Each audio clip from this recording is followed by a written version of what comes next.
Agar sizda ham tos sohasida, ya'ni qovuqlar sohasida og'riqlar kuzatilsa,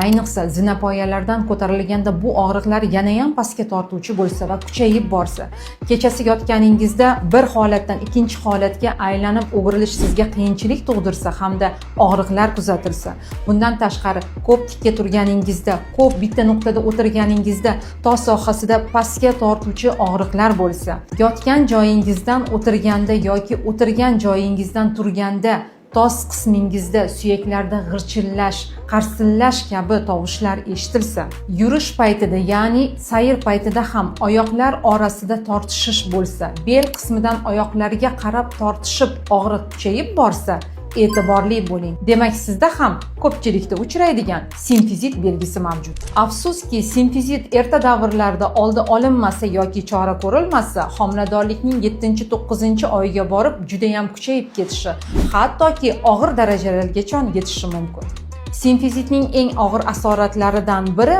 bu keser va kesish usuli orqali tug'ruqni amalga oshirishdir va bundan tashqari, agar simfizitning og'ir darajasi kuzatilsa-yu, vaqtida kesircha kesish yo'li bilan tug'ruq o'tkazilmasa, afsuski, ayollarimiz tug'ruqdan keyin hattoki 3 oydan 6 oygacha yurolmay qolishlari ham mumkin. Bu og'ir asorat hisoblangan simfizitni oldini olish choralari albatta mavjud va ularni sizlar uchun maxsus opisaniyada yozib qoldiraman.